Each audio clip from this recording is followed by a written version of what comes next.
Hi guys and welcome back, and today I wanted to do a video outlining the differences between playing Siege on console and playing on PC.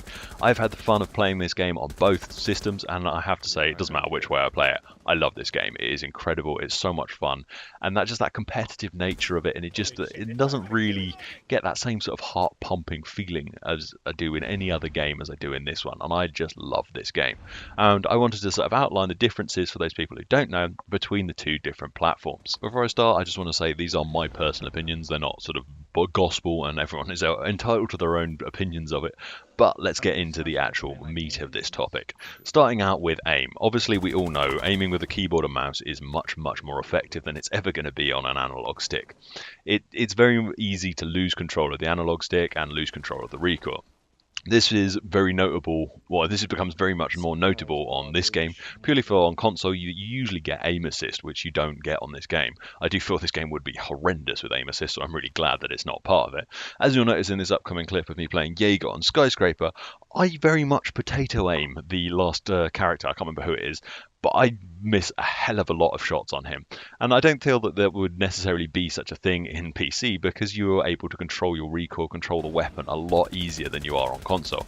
I tend to spray a lot left to right on console, which is probably quite a really bad technique, but I tend to spray left and right in the sort of general direction and try and keep my aim as much as I can on the one target, which isn't really a particularly effective way of doing it. You'll often notice it in some of my other videos, and this one, or just where I just killed Thermite there, I sort of move my thumbstick left and right, which isn't very good, but it kind of makes it so most of my target bullets go where the thing is, and because of that, I do end up wasting a lot of ammo, and I can't take out as many people with one magazine. And I tend to find that I spray a lot less when I'm playing on the PC version of the game.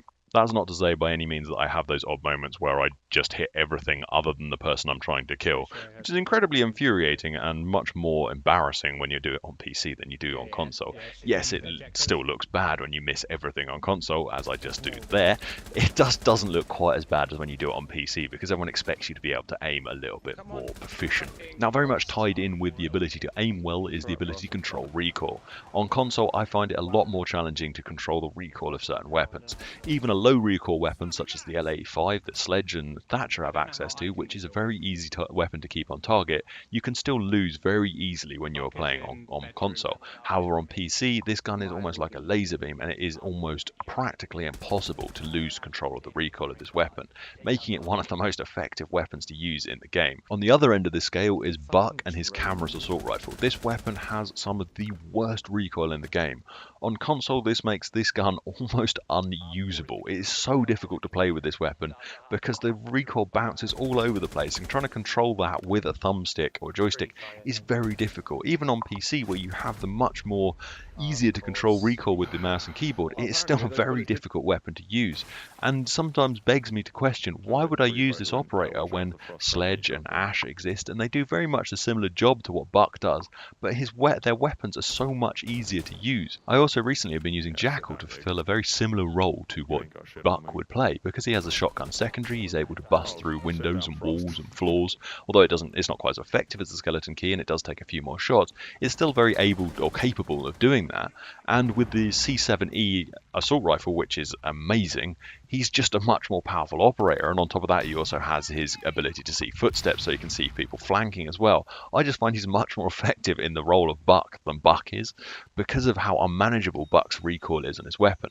That said, he is much more usable on PC than he ever is on console, purely for the fact that it is much easier to control the recoil, which I do kind of feel that maybe the game should be balanced slightly differently with that in mind, that you kind of have to think that yes, this gun is really unmanageable to recoil, but on console it's actually unusable, whereas on PC, even though the recoil is more unmanageable, it's still a very usable gun.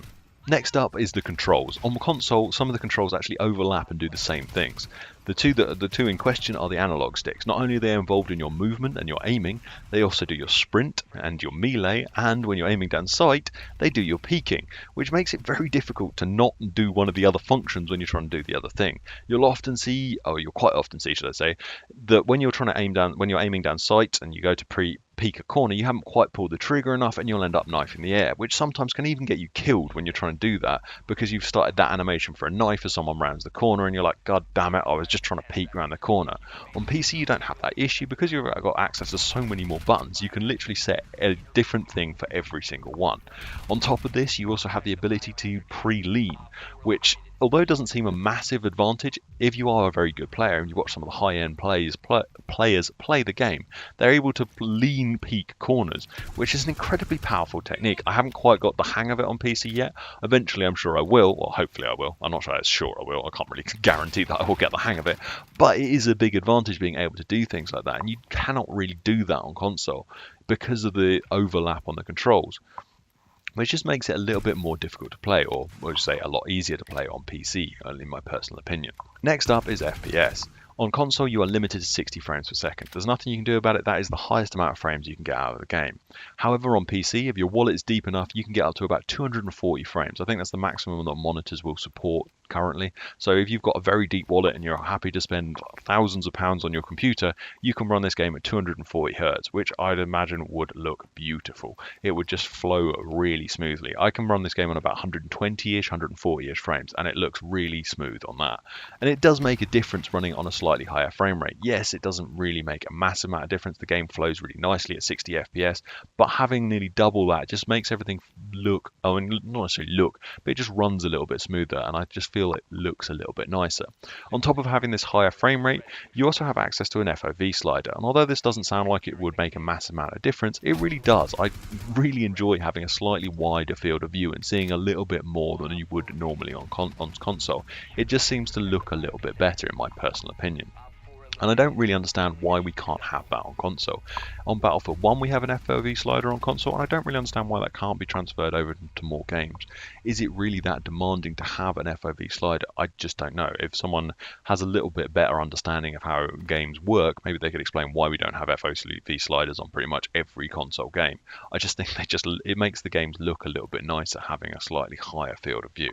That's just my personal opinion on things anyway. And last up is the in-game chat, and I'm not 100% sold whether this is a good feature. The idea of it is obviously if you don't have a mic, you're able to communicate with your team where you normally wouldn't be able to and tell them what's going on. However, I don't feel this chat is really ever used for that function. It seems to be mainly just to abuse everyone else in the lobby if you're having a bad day, and I really don't like that feature. So I'm not 100% sold on whether I like this feature on the game or not. Only time will tell as I play a little bit more. But anyway guys, this video has come to a close. I have to say, honestly, I do prefer playing this game on PC. I think it just flows a little bit better than it does on console. That said, it is not a bad game on console by any means. If you still haven't played this game, pick it up on either platform. You will have a hoot with it. Anyway guys, I hope you enjoyed this video. If you enjoyed, please leave me a like rating. If you'd like to see more, subscribe, and I shall see you next time. Thank you very much for watching, and goodbye for now. Bye.